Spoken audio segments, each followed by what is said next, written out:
Bonjour et bienvenue dans la météo du Bitcoin, première partie du Daily Brief, donc qui est ce brief VIP qui permet à actuellement 300 personnes d'améliorer leur trading. Et donc la partie offerte, la météo du Bitcoin, qui est une émission quotidienne, sachez-le. Pourquoi je le dis? Parce que je me suis dit, hey, si je dis pas que c'est quotidien, les gens ils vont pas penser à s'abonner. Surtout que ce compte de YouTube, quand il propose des vieilles vidéos de la météo du Bitcoin, mais genre mois de juin, mois de septembre, mois machin. Alors, j'étais content de ne pas avoir vu trop de conneries. J'ai dit, oh putain, mois de juin, qu'est-ce que j'ai dit comme grosse connerie? J'ai dit, oh non, ça va, c'était quand même du bon contenu. Mais c'est marrant que quand on a le. C'est plus facile de prédire le passé que le futur. En tout cas, c'était sympa. J'ai bien aimé mon contenu. Toujours est-il que si je ne précise pas que c'est une émission quotidienne, les gens ne penseront pas à s'abonner, à aller sur la chaîne et à aller s'abonner. Voilà. Donc malheureusement, je crois que. Merci No Mice. Je pense qu'il faudra que je le précise tous les jours de manière un petit peu plus rapide. Donc on va tuer tous ceux qui essayent de perdre leur anonymat. Sachez que c'est un live le matin dont vous avez la rediffusion. Ouh là là là là! Ouh là là là là là là! Mais que se passe-t-il, Fantasio? Eh ben tout simplement, mes aimants institutionnels viennent de croiser en weekly. Et c'est pas bon. C'est pas bon du tout. C'est la confirmation d'une tendance baissière. En tout cas en weekly. Est-ce que ce genre d'information est pertinente? Eh ben là, on va regarder à gauche. Et là, vous regardez que là où certains ont attendu d'être ici pour dire ok, c'est bon, j'avoue, on est dans un bull market. Et ben l'information aussi simple que ça nous a été donnée bien sûr un peu sur le tard, un petit peu risqué parce que le push était déjà là et il y avait le possible retour sur le week-off, la neckline du week-off là, bien sûr. Bon, j'imagine qu'il y avait tellement de gens qui attendaient et qui ont été surpris. J'ai appelé ça l'opération choc et stupeur. C'est-à-dire on pump le marché et pendant que tout le monde est encore KO, tu vois, en train de se dire merde, mais qu'est-ce qui se passe? Non, c'est pas possible, ça va redescendre. Quand le prix a pris combien de temps? 20% en une semaine.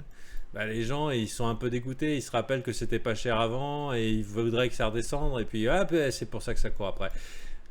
Bah là, la raison, là, c'est un peu la même, mais de l'autre côté. La dernière fois qu'on avait croisé les EMA, c'était pertinent aussi. Ça avait bien fait mal. Ça avait bien fait mal. Bon, après, bien sûr, le top était bien plus haut. À quoi on reconnaît un top? À des weekly M. M, merder. Et malheureusement, bah, on en a. Pas celui-là, mais celui-là. Donc pour l'instant, à quoi on reconnaît un bottom? Un weekly W. Voilà, donc c'est vraiment des structures qui valent la peine d'être retenues parce qu'elles sont particulièrement efficaces et d'une simplicité déconcertante. Je dirais que même pour un gros débutant, c'est un bon moyen de voir si ton banquier te fait pas aller dans un gros truc pourri ou pas. Vous pouvez me montrer le graphique du truc super populaire que vous voulez que j'investisse et dans lequel vous voulez que je mette toutes mes économies et le machin, le banquier te sort un truc et le truc fait ouais non mais il y a du potentiel, regardez, ça fait 10 ans que ça monte. Bon tu dis fuck you, motherfucker. Et après tu dis vous avez pas autre chose, ouais non mais ça, et d'un coup tu vois le truc qui fait ça là. Je dis non mais n'achetez pas monsieur, vous êtes fou, ça fait 10 ans que ça descend et achetez ça. Voilà. Sérieusement, à défaut d'être capable de gérer ses propres finances, les weekly M, donc une semaine égale une barre, et les weekly W vous permettront d'éviter de vous faire avoir par votre banquier qui souvent est incompétent. Pardon pour tous les banquiers, en tout cas ceux qui vous vendent des produits finances doivent vendre tel ou tel type de produits finances. Ils n'ont pas vraiment l'exigence de vous faire gagner de l'argent. Ils ont des directions à prendre. Je veux dire, ce que va faire le marché, pour eux c'est incertain. Ils ne sont pas forcément compétents dans le domaine. Alors bien sûr, je parle large et je généralise, je peux offenser des gens et je m'en excuse d'avance. Après, sur ma chaîne YouTube, je partage mon opinion. J'aime bien mon mentor, ce qu'il dit sur les opinions. Tout le monde en a un, c'est comme les trous du cul. Donc, Le mien n'est pas de meilleure valeur que le vôtre. Bon, par contre, pour ce qui est des compétences en analyse technique, ça nécessite quand même un petit peu de connaissances. Et on va pas s'en rester aux opinions, mais aux probabilités. Voilà. Bon, toujours est-il que pas très joli ce petit croisement EMA9 EMA13. Ce qui n'exclut toujours pas le tag de Wyckoff, le tag de Wyckoff qu'on n'a pas eu ici, mais c'est pas parce qu'on l'a pas eu qu'on l'aura jamais. Un jour, il pourrait très bien nous surprendre d'ailleurs. Mais la logique voudrait que si on devait avoir une bonne location de short, on viendrait tester cette zone-là. Donc, ce qui nous fait un petit push potentiel vers le haut, mais avec une tendance baissière. Et donc, si on veut aller contre tendance, eh ben, forcément, c'est plus dur de prendre des trades. Pareil en weekly, on voudrait bien voir un weekly W. On voudrait bien voir une structure de renversement de tendance, mais malheureusement, elle n'apparaît pas. Et même si on s'y connaît en candlestick, oulala, candlestick, n'importe quoi, en chandelier japonais, candlestick pattern, dans des formes de chandelier japonais, ici, ça ne correspond à aucun chandelier de renversement de tendance. En fait, ça correspond à un qu'on pourrait appeler la fractale, qui est basée sur 5 chandelles. Mais pour pouvoir dire, ok, on inverse une tendance ici sur un mouvement haussier, il faudrait que la semaine prochaine, en tout cas cette semaine, on dépasse les 8900. Mais c'est chaud, chaud, chaud, chaud, parce qu'en fait, ça veut dire qu'on donnerait un signal avec une structure qui, normalement, le stop passe en dessous, et voit la taille du risque, alors qu'en fait, on a tout ça qui fait résistance de l'infini, et que l'univers et sa maman essayent d'attendre bien sagement pour avoir l'opportunité de short du siècle. Voilà, donc gaffe, gaffe, gaffe. Et puis plus précisément, ici. Donc chaud quand même, même si on avait un signal weekly ici, qu'on passerait les 8009, chaud, chaud, chaud, d'être super, super bull sur le Bitcoin. Il y a plein de gens qui attendent des shorts ici, zone de rechargement de shorts. Ça, c'est notre modèle un petit peu de location, d'emplacement pour décider d'un trade. On va essayer de se focus soit sur des supports résistance, soit sur les éléments de Fibonacci 0,618, 0,786 qui marchent bien sur tous les marchés, mais en particulier sur le Bitcoin. Donc sachez-le. J'aimerais faire un petit test ici si on est venu voir le 0,382 ou pas encore. Non. Donc potentiellement, il y a... Alors le 0,382 c'est le premier arrêt. Potentiellement, vous voyez aussi les EMA là qui sont là, il y a un push possible encore ici. Bon, ça c'est pour le weekly. Au niveau de la tendance du weekly, elle est toujours haussière. Elle a été encore plus baissière, enfin toujours baissière. Qu'est-ce que je raconte? Elle essaye de trouver un bottom, mais ça risque de lui prendre le temps. Pour l'instant, il n'y a rien dans le RSI qui dit que c'est la fin. Sans compter que moi j'utilise un RSI 7 et que la logique, enfin la coutume est d'être en 14 et on est loin d'être overbought. Loin, loin, loin. Oversold, pardon, survendu. De temps en temps j'inverse les termes. Donc attention, attention. Il y a de la marge. Il y a de la marge. Bon, ça c'est pour le weekly, pour aller voir, la vision d'ensemble, quelle est la tendance. Et là je reçois, commence à avoir des messages. Oui, Fantatio, est-ce que c'est le moment d'acheter du Bitcoin? Bon, on est un peu dans un no man's land en fait. Enfin, pour investissement, c'est le no man's land. No man's land. Oh là là, je suis navré pour toi, j'espère que ça va aller. Hop là. Clac. Zone de rechargement, zone d'investissement. Ça ne veut pas dire qu'on ne va pas faire des petites navigations vers le haut. Mais ça, c'est plus pour des traders. Pour les investisseurs, on est un peu dans une... c'est bien qu'on ait perdu ce top si on est investisseur. Pour se dire, ok, je peux commencer un petit dollar cost average. Petite moyenne mensuelle. J'ajoute un petit peu. Si ça descend, je ne suis pas catastrophé. Alors, en daily... En daily, toujours pas de divergence MACD. Un beau petit bottom en RSI qui s'est dessiné, donc c'est plutôt bon signe. On peut considérer ça comme un W, qui n'en est pas un super legit. Pourquoi? À cause du fait que si on se met en ligne et qu'on compte pas les comment ça s'appelle, les mèches, on se retrouve avec un genre plutôt de mégaphone. Mégaphone, c'est plutôt casse-gueule à trade en fait. Et en plus, c'est marrant que je dessine ce mégaphone parce que justement, la fin de notre mouvement harmonique serait dans les 7500. Et il y a 7200 aussi, le Fibo 0,618. Peut-être, on va naviguer comme ça un petit peu en mode chop. Pour l'heure, il n'y a pas vraiment d'informations en daily. Un petit W ici, un dégueulasse W ici, un petit W ici, ça ne veut pas descendre. Pour l'instant, c'est no man's land. Sérieusement, ce marché sous de la gueule du monde. Il n'y avait pas grand chose à faire ce week-end. De toute façon, je ne trade pas le week-end. Mais attendons demain. Peut-être qu'il y aura quelque chose de plus précis à se mettre sous la dent. C'est vraiment pas. Pour l'instant, il n'y a rien, quoi. Pour l'instant, il n'y a absolument rien. Alors, si on regarde en daily, on voit que le bien institutionnel est toujours baissier. Mais bon, tous ceux qui ont voulu short ce marché dans cette zone-là se sont fait défoncer un petit peu.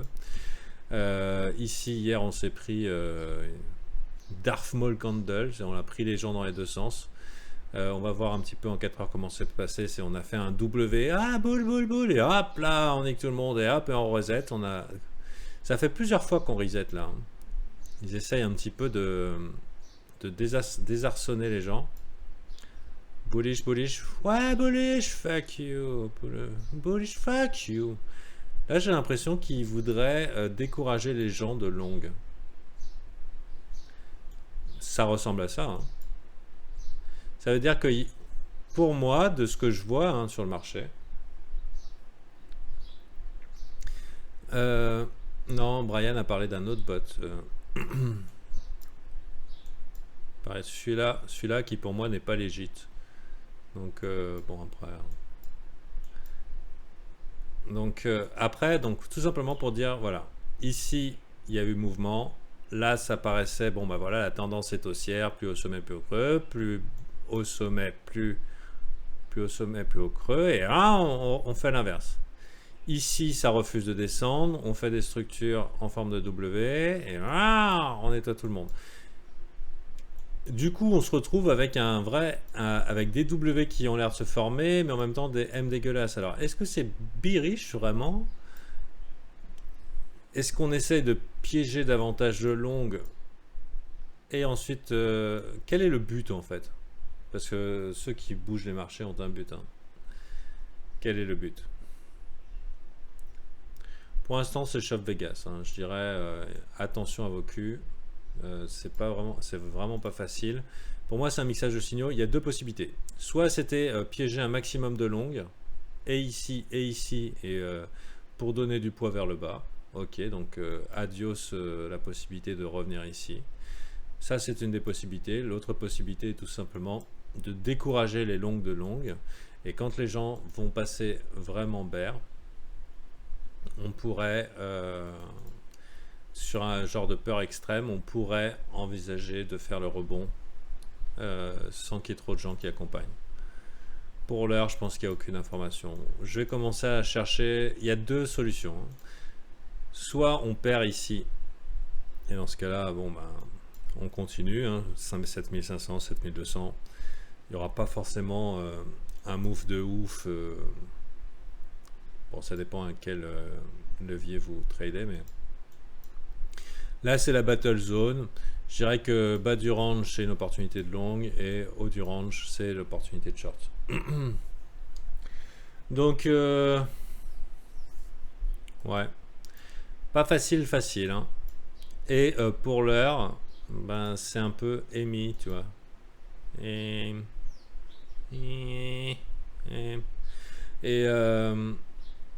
si on voulait... Alors, il y a sûrement d'autres assets à regarder dans le milieu crypto, mais la méthode Bitcoin, c'est le Bitcoin. Ici, vous avez vu ce retour à 0,618, comment ça marche bien. Il y a des gens qui traitent que ça. Ils prennent un marché qui monte, plus au sommet, plus au creux, plus au sommet, plus au creux. et ils achètent 0,618. Ou l'inverse, ils vendent 0,618. Ils se posent même pas la question. Ils ont leur ordre qui attend. Alors après, va placer ton stop. Il faut être... Bon, après, c'est comme tous les trading, hein, il y a des pertes encaissées. Donc, sachez-le, sur le Bitcoin, il y en a qui bossent là-dessus. Donc, très intéressant. Personnellement, j'aurais tendance à penser qu'on va laisser ce marché désespérer un petit peu. Et dans cette zone, si là, on a nos divergences MACD, etc., etc., je pourrais envisager un long pour d'abord un mouvement vers le retour du haut du range et pourquoi pas avec laisser partir une partie du profit, courir une partie du profit pour venir tag jusqu'ici. Voilà. Pas grand chose à dire de plus pour la méthode Bitcoin. Ensuite, en une heure, on va voir aussi ce qui se passe.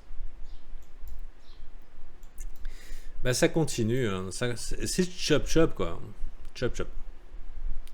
On est venu stopper, on continue à faire des W. Il y a clairement des gens qui larguent pas le côté boule. Hein. Il y a des gens qui sont motivés pour acheter. Ils galèrent, ils essayent de poser le bottom, ils n'y arrivent pas. Ils essayent de poser le bottom, ils n'y arrivent pas. Je sais plus quelle était l'expression, mais c'était in a bear market. All rally fail. Until they not. Quelque chose comme ça.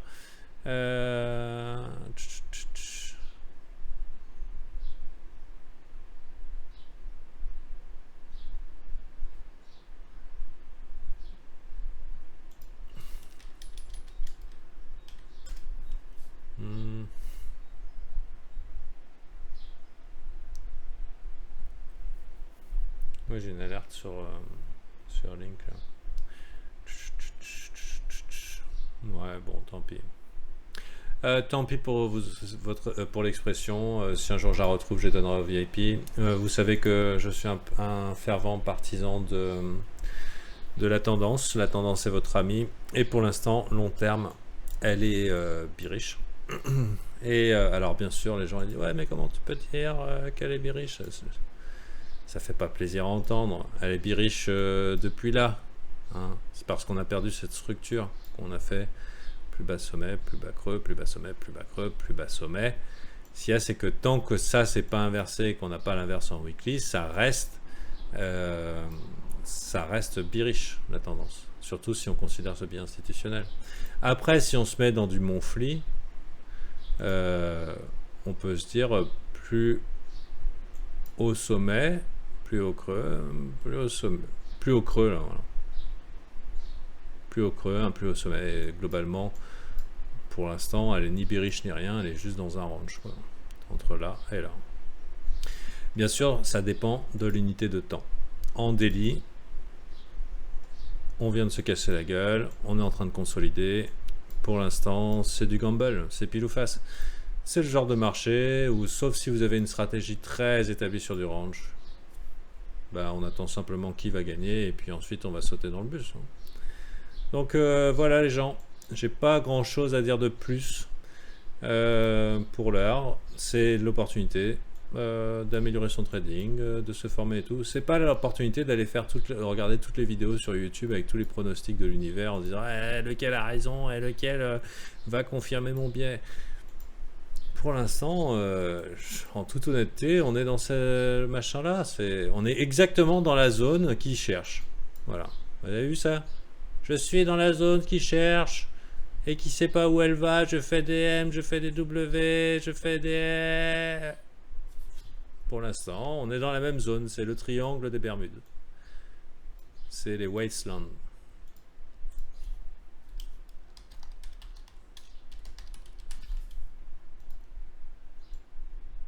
Voilà. Prenez-vous un bon bouquin. Mettez des alertes là, là, là. Et puis quand le signal il sera clair, bah, gagnez des sous. Et à demain!